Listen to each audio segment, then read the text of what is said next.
Welcome to the Eldorado Gaming Deck Series. Eldorado Gaming is your site for premier accessories like metal dice and playmats. Eldorado Gaming sponsors the My Mythical Meta podcast, and the deck series features Magic the Gathering decks played by the My Mythical Meta crew. Subscribe to the channel and comment with your own suggestions or questions for the players. Welcome back to the Eldorado Gaming Deck Series. My name is Travis, and I'm joined by my brother Benjamin. Hello. I am so excited to get another deck tech on the books. We are doing this deck tech with our video recording software today for the first time. So you get to see our actual faces as we are going through today's deck, which is one of Benjamin's. Today's deck is Voja, Jaws of the Conclave. Yeah. Benjamin's played this deck a couple times, but my most vivid memory comes from the last time we played, where we had about 45 minutes left before our shop closed, and we said, let's all play our most aggressive decks. I pulled out an Infect deck, and Benjamin was playing Voja, Jaws of the Conclave. I was about to beat Benjamin on turn 4 of the game with Infect when he beat me instead. He had a turn. If I had one more turn to play, I would have gotten him out of the game with Infect, but Benjamin got me with Voja, Jaws of the Conclave. The huge power boost, huge stampede of all of his mana dorks coming to kill me. So, Benjamin, what do you remember from that game? Yeah, that's what I remember, that we said, all right, we need a fast game. Let's pull out a fast deck. So I pulled out Voja. Other people were pulling out aggro decks. And then when you died, you're like, I didn't mean that fast. And you said... And so you were... Yeah, I had 30 minutes left to walk around the store. Yeah, that's exactly what happened. This deck was insane. So we are going to be looking at Voja, Jaws of the Conclave today. Thank you guys so much for tuning in. Whenever we do deck techs for the Eldorado Gaming Deck Series, we don't mention every single card. We instead are going to highlight the most synergistic cards in each of the categories that we think are most important. You go back to some of our past episodes about our deck building templates. Whenever we build, we always think about what purpose a card is serving in the deck. It's got to be there for a reason, and if it's not in one of our main categories, then it's got to be cut. So we're always talking about ramp, card draw, removal, or interaction, or protection, however you want to fit those. Recursion, if it matters for that deck. And then synergy and finishers. So synergy is just that game plan. What does the commander want, and how are you going to facilitate that? And then finishers. How does the game end? How, if possible, can you beat 2 or 3 players at a time? Because, taking out one player will often leave your defenses down. And being able to finish a whole table at once, we think is very important. It also keeps the game more fun. So that everybody can start over for the next one. So, Benjamin, thanks for bringing us your Voja Jaws of the Conclave deck today. So first, describe the commander, and then walk us through your game plan when you started designing this deck. Go ahead. Okay, so Voja Jaws of the Conclave costs 5 mana, 2 plus a red, green, and white for a legendary creature Wolf, 5/5. It has Vigilance, Trample, and Ward 3, which is amazing. Unbelievable. Hold on. 5/5, Vigilance, Trample, Ward 3 for 5 mana. Yeah, that's good enough. But that's not all. Not in today's age. Not in the modern era of Magic. That is not enough. We have got to staple some card draw on. That's right. And Voja comes with some amazing card draw. Yeah. So whenever Voja attacks, and this is why people play Voja as a commander. Whenever Voja attacks, you put X +1/+1 counters on each creature you control. Each creature, where X is the number of elves you control. And then draw a card for each wolf you control. So Unbelievable. On an empty board with just Voja, you'll draw a card when it attacks because it is a wolf. Once you flesh out your board a little bit, Voja becomes amazing and can draw you a bunch of cards and pump up your board. What I've seen when people build Voja is they usually try to focus on one or the other. Either it's an elf ball, it's just a Naya elf commander. Right. That pumps up your board real big and tries to win real fast. Which, to be fair, not that there's anything wrong with that. No, that's a very powerful strategy. Naya elves is going to be great. Yes. To and add a it little is. Yeah, aggro to your big army, there's nothing wrong with that at all. absolutely. Yeah. And what I see other people trying to do is they try to do wolf tribal, because look, this draws cards for every wolf you have. What better commander for a wolf? Elves wish they had something like that. Draw a card for each elf you control, right? Every turn, by the way. So Voja tends to go one or the other. What I really wanted to do is I already have an elf deck. I've had multiple elf decks in my life. There's lots of elf decks in our meta. I didn't want to do just elves. So I really wanted to maximize wolves with this. But ultimately, wolf tribal is kind of bad. Even with Voja, right? There's very little in the way of support, right? You have a lot of lords. You have Emerald Wolf and Fur Partisan and several that'll pump your wolves. But there's very little support. There's very little interaction. You could try branching into werewolves, but then you end up with a lot of creatures that where when you first play them, they're humans and they don't interact with Voja at all. And or they're Yeah. human werewolves, and he doesn't affect werewolves, only wolves. So eventually, I got into the path where I said, you know what, I'm going to do both. I'm going to focus on elves and wolves. So when I first started building this deck, I decided I was going to put in a bunch of cards that were both at the same time. There are several elves that, when they come into play, make a wolf token.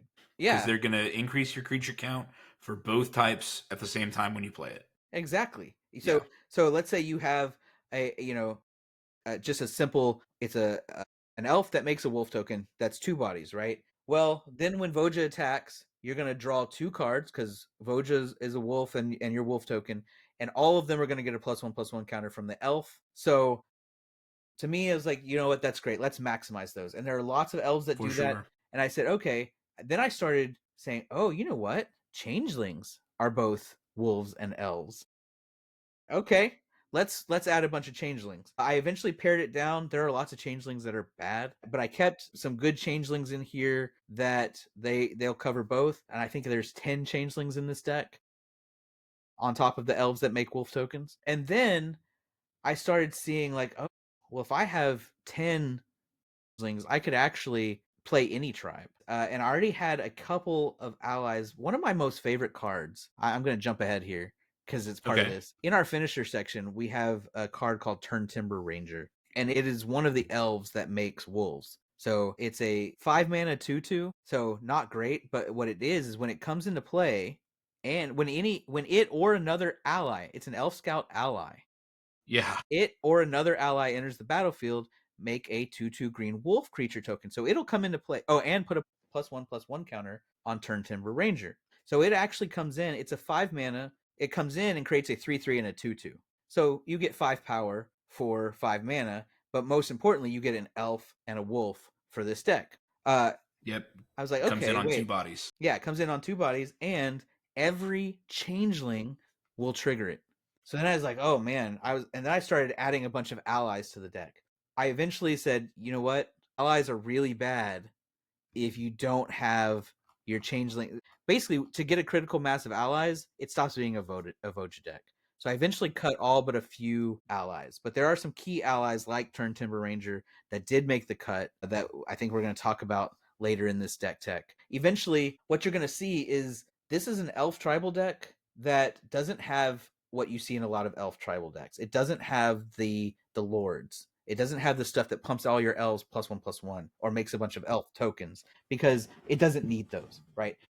It has the elf base for all of your ramp, for all of your interaction, for your card Hmm. draw, the things that elves do so well. And then it tries to go all out, dumping the mana made from the elves into creating wolf tokens so that you can draw more cards to use all that mana to play those cards to get more wolves. And ultimately, the fact that you have a support base of elves puts +1/+1 Yeah. counters on all your creatures, and you kill people with a giant overrun when you attack with Voja.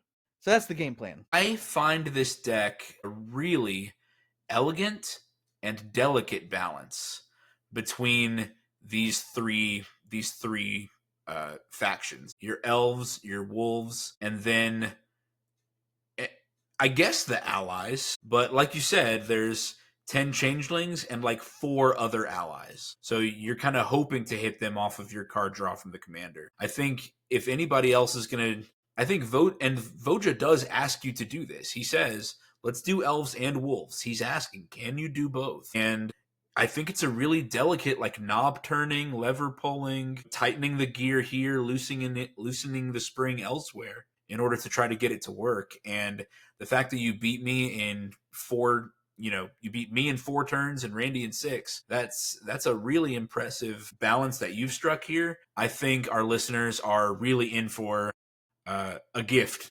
if they stay tuned and listen to this deck tech. So Awesome. let's talk first about your ramp package. We've mentioned a couple times that the core, the bottom layer of this deck is elves. And of course, elves are amazing at ramp. So Benjamin told me I've got every 1-drop elf that makes mana. Yes. I could spend time listing all 10 of them, but I'll just say Llanowar elves, Findhorn elves, you're good to go. Like you solved it. You figured it out. And then the 2-drop elves that can make 3 or more mana. Because then we start getting mana positive. You want them to be worth the investment you paid for them.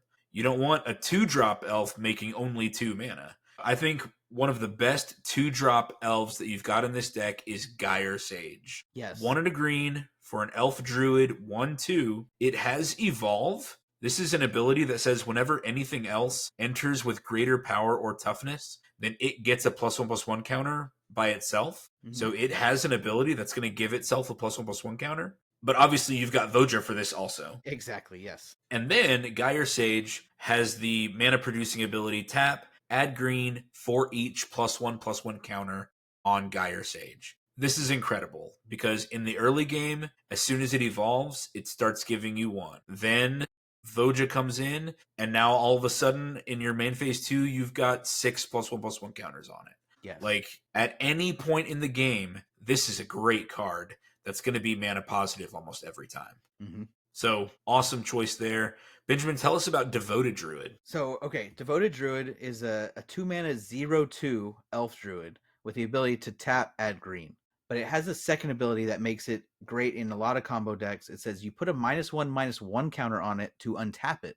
So in a pinch, right, it's a 0/2. So in a pinch, you tap it for green. You put a -1/-1 counter to untap it, tap it for green, right? And then it'll die if you try it again. But the thing is, this deck has so many ways to put counters on creatures that it ends up working the same as Gyre Sage. You attack with Voja, you put 4 or 5 +1/+1 counters on everything. Well, then you can use its untap ability over and over again in order to get a ton of green mana. And so the goal of those 2-mana elf that can go mana positive like he was talking about is so that you have things to do after you've just drawn a bunch of cards off all your wolf tokens. So you want to just immediately be able to, blow up the board and make people have an answer every turn to a huge board. Every single turn. I have seen decks that are so good at drawing cards, but then they don't have the mana production to like back it up. These elves are going to give you the mana to back up all the card draw you get so that you can keep playing threats every single turn. I like that. Benjamin, do Rishkar Pima Renegade. Okay, so it's a 3-mana elf druid.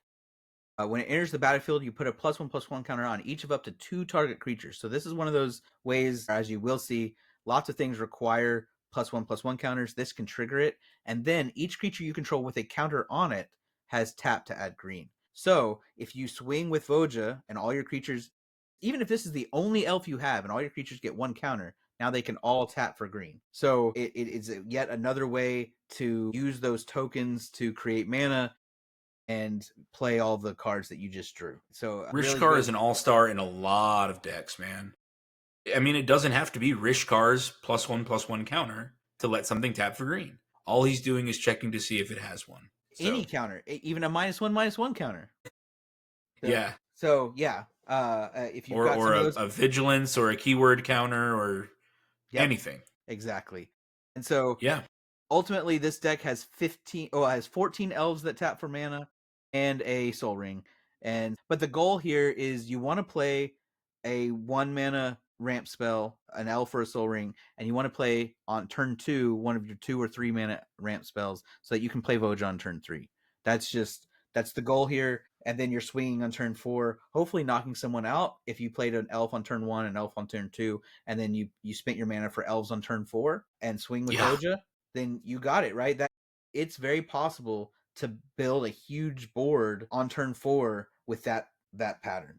So Yeah, it's wild. So that's the ramp package. Like we said, fairly typical elf core, and just getting your elves to generate mana on your bottom level. The second most fundamental thing for commander decks is card draw. And what's so important about this deck is you've got a lot of card draw resting in the command zone. Voja, Jaws of the Conclave, is the biggest card draw engine for the deck, although there are, of course, a few more. And Benjamin helped me to realize something. Every single card that puts wolves into play is card draw, yes, is ultimately a card draw card for Voja. So I think that's a great move. It adds a lot of justification to what would normally be bad cards, to what would normally be a bad tribe. Like, yeah, sure, wolves are coming in, and it's a 2/2 token.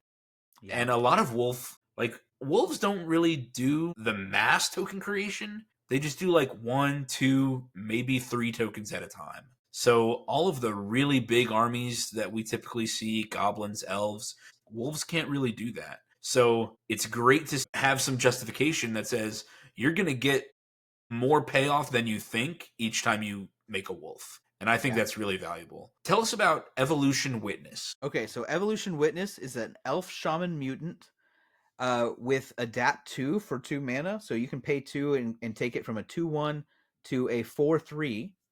So that's there. But the more important thing here is that whenever one or more +1/+1 counters are put on Evolution Yeah. Witness, then return target permanent card from your graveyard to your hand. So things are gonna die. You're right. Lots of cards in here are targets for removal.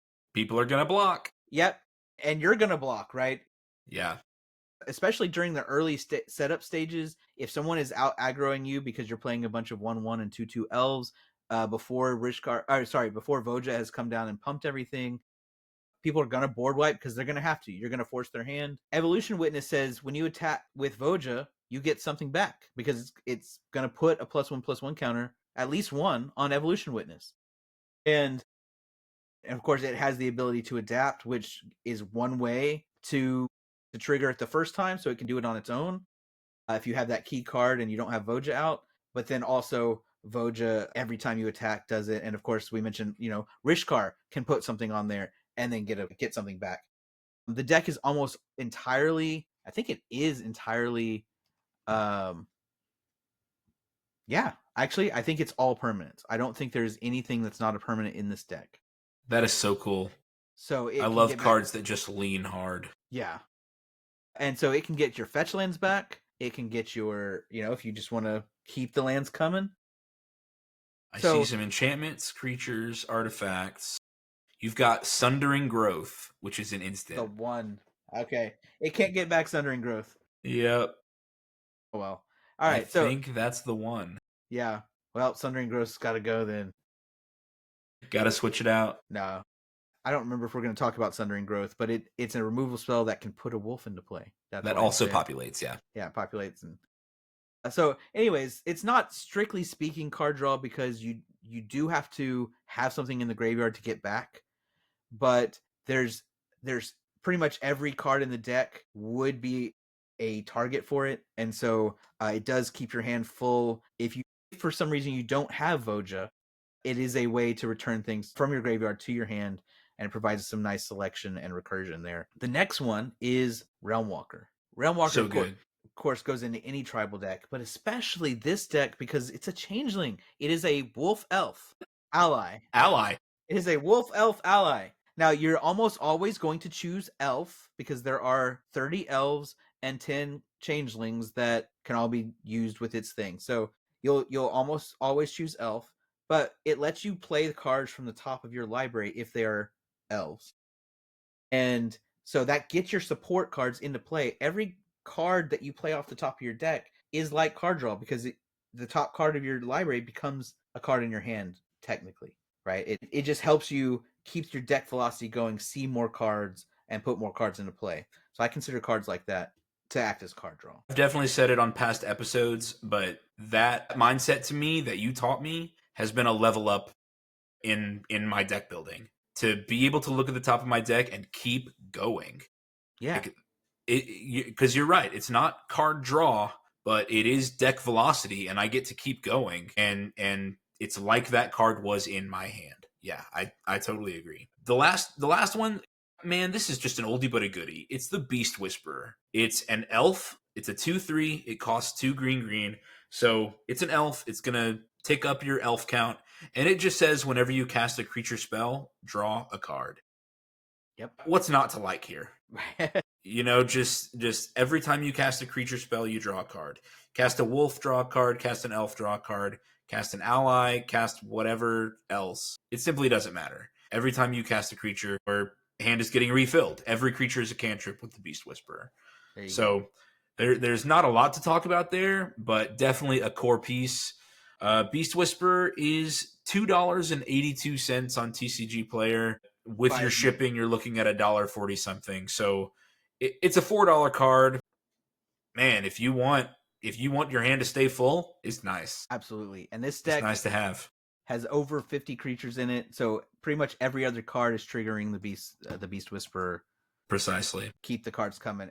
Now, there is a slim possibility that late game you can risk decking yourself, but this is one of those alternatives, right? Voja is your main source of card draw, but if Voja has been killed 5 times and your board has been wiped and you don't have your elf ramp, Beast Whisperer is one of those backups where you just play it and keep the velocity going. It's one of those secondary card draw with when you just don't have access to Voja anymore. Yeah, maybe this is a good time to ask our recurring deck tech question. What's plan B? What do you do when your commander has been removed too often or becomes too expensive? If you don't have Voja, how can this deck keep up and try to pull out a win? Okay, so there's a couple of ways. Now, I'm just going to be honest. This deck is built around Voja's triggers, right? It wants to pump up a huge wolf army with what +1/+1 counters from elves.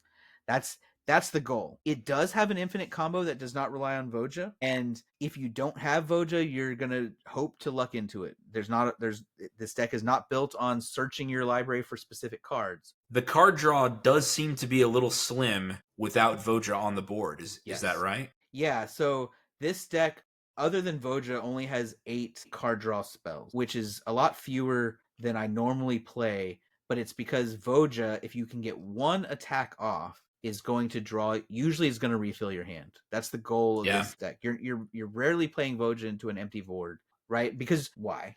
Right? You're playing. Yeah, exactly. If you don't have a board, then there's no incentive to play Voja in the first place. Yeah, exactly. So now sometimes, after a board wipe, if everyone's hands are empty, you're like, fine, I'll put him on an empty board because he can kickstart your game, right? He's good enough that from an empty board, he can draw you at least a card and start the snowball, right? He is a 5/5 Vigilance Trample Ward 3. Yeah. He's hard to remove. He's no slouch. Yeah.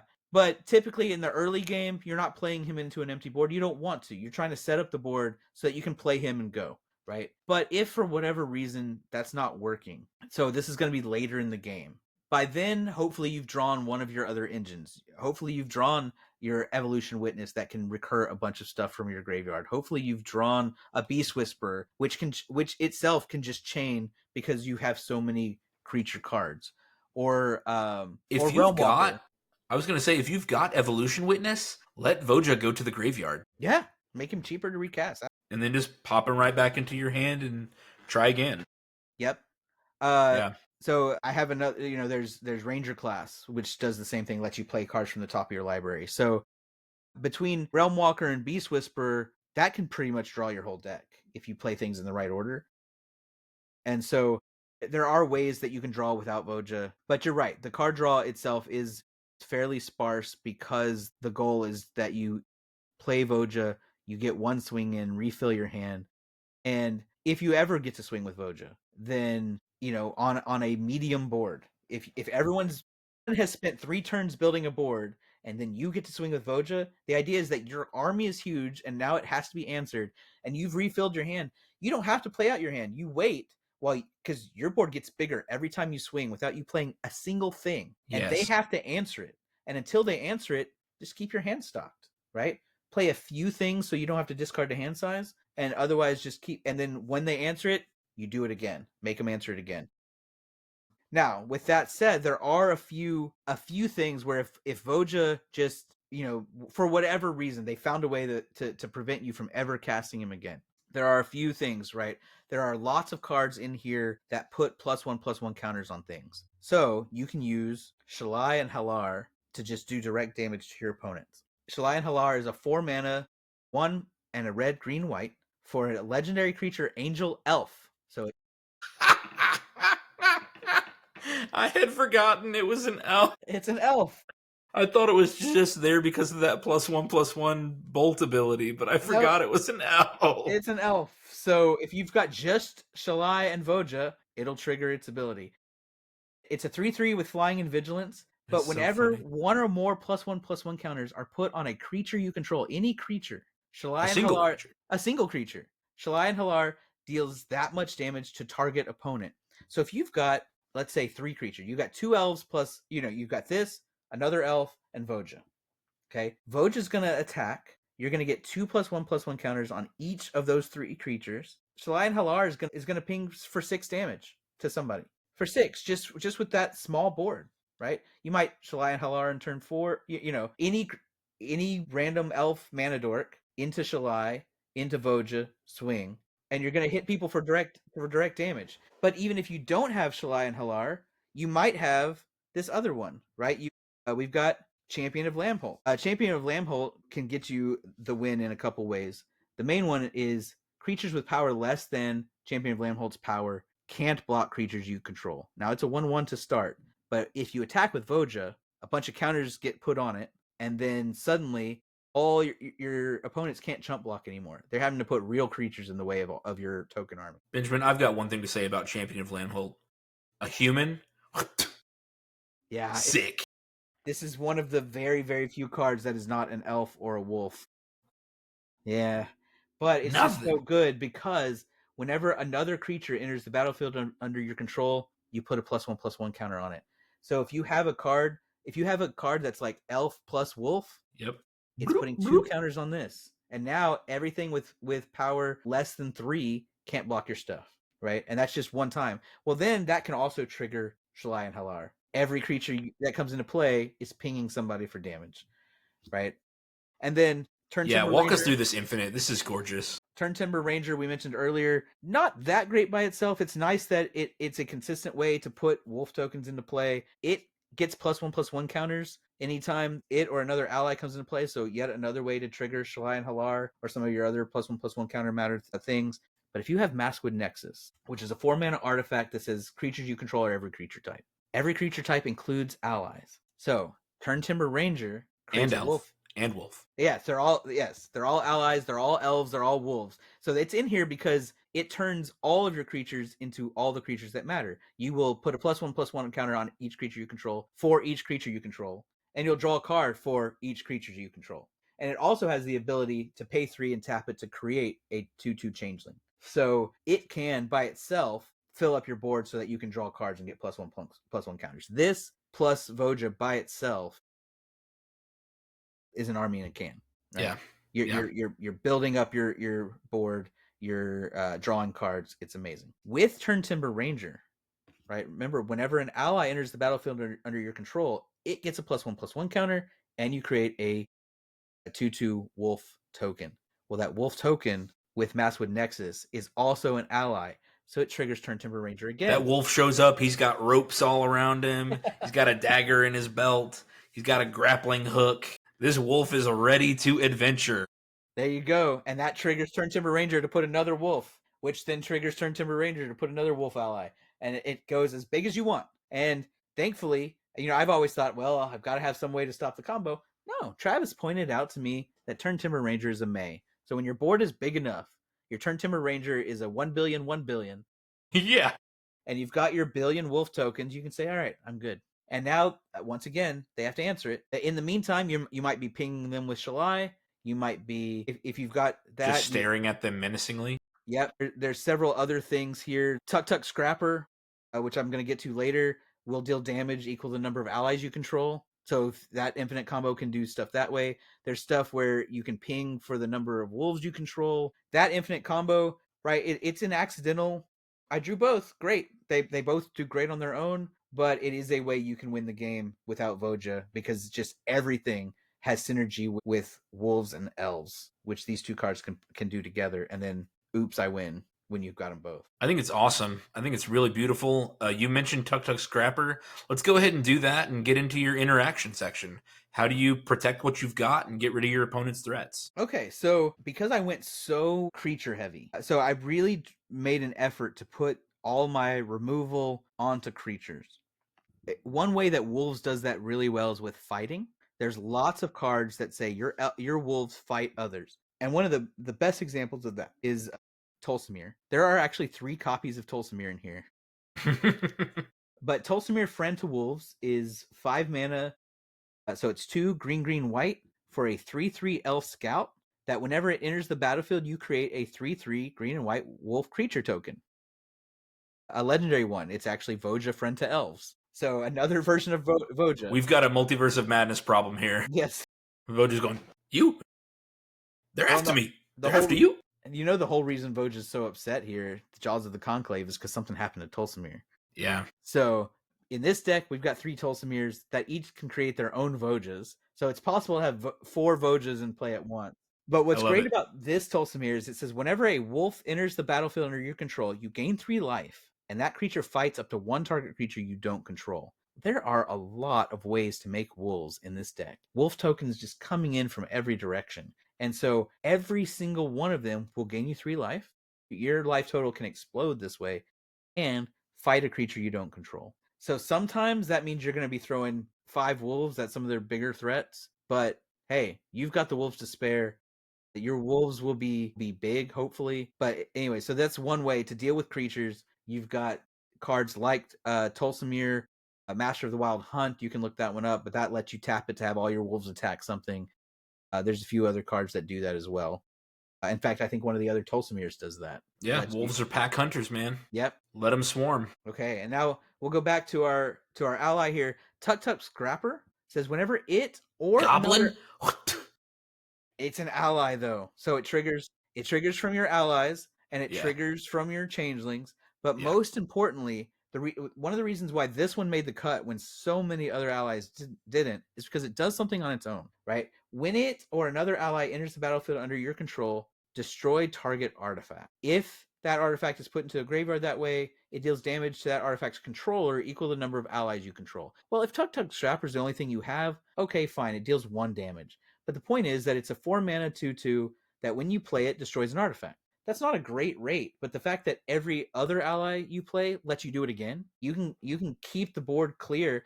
Unlike a lot of these ally cards, it doesn't care how many allies you have. You can destroy any artifact. You can destroy their immortal sun. You can destroy their soul ring, whatever. So you play it and fine. If all it is a 2/2 for 4 that destroys an artifact and pings for 1, not the best rate, but it gets the job done. Sure. But if you have, but it's ceiling though. it's ceiling Potential is really high when you add in the few other allies you have, but that entire changeling cohort that you've added in here. Exactly.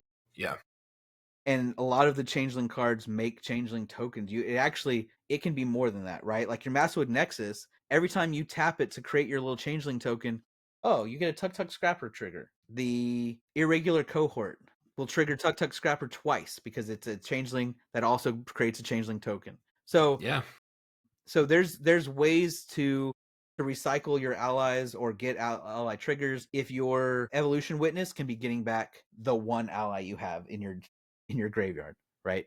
To do it again, or your 1 changeling to do it again. So Tuk Tuk Scrapper, it's another way to do direct damage and keep the board clear of troublesome artifacts. So we have fighting for creatures, Tuk Tuk Scrapper for artifacts. There's a few other, there's Reclamation Sage. It's just an elf that comes in and destroys an artifact or enchantment. There's a lot of elves that do stuff like that. Pretty much every piece of interaction in this deck is some sort of synergistic elf, wolf, or ally that just comes in and destroys something or comes in and fights something or something like that to try to keep the board clear while you keep building. Yeah. I think any listener, if you're trying to emulate this deck, because Benjamin's got these 3 creature types in here, I think any builder trying to follow this model is going to require some trial and error, some level modulating. It's going to require some experimentation, I think, Yeah. to find the levels that really work for you. Like, I mean, we would love to say Benjamin's deck is perfect, you shouldn't change it. But Benjamin's not foolhardy enough to say that his is the perfect deck. Like, there's certainly other allies that could have been added in here, or different elves that do different things and stuff like that.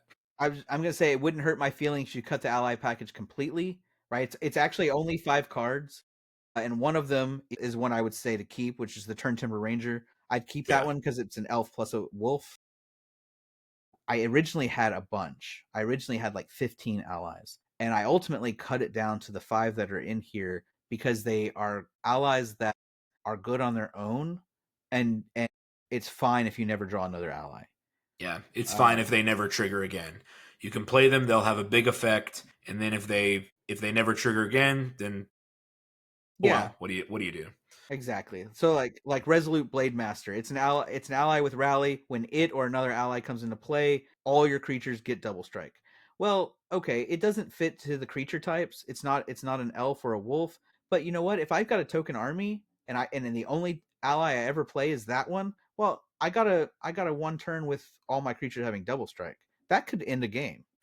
I guess we will go ahead and mention the other 2. I've brought it up enough. Lantern Scout is an ally that, whenever it enters the battlefield or another ally enters the battlefield, creatures you control gain lifelink until end of turn. So, just like Benjamin said, even if you never draw another ally, giving your token army lifelink for a turn, that's great. That's awesome. That's going to put your life total back up where it's just more for people to chew away.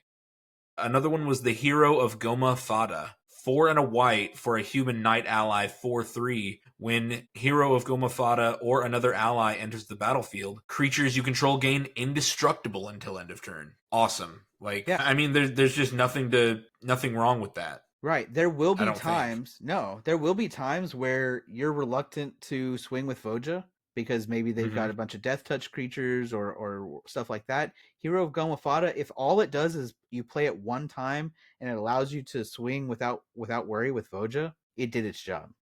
Yeah, I agree. Yeah. We've got one more card on the docket today. A card that gives this deck a ton of resilience, the Yes. ability to bounce back. It's called Together Forever. What a perfect card for the Conclave, Yeah. for the Selesnya Conclave, I think. Yep. It costs white. It's an enchantment. It says when Together Forever enters the battlefield, support 2. That means you get to put a +1/+1 counter on each of up to 2 target creatures. This is just another way to pop a couple +1/+1 counters, but that's really not even the reason why it's there. Your deck's going to be doing that plenty on its own. Together Forever says you can pay 1, choose target creature with a counter on it. When that creature dies this turn, return that card to its owner's hand. Any of your creatures that somebody's gonna, board Beast wipe Within. or Beast Within or whatever, you can save it back to your hand for the low price of 1 mana. And for only white.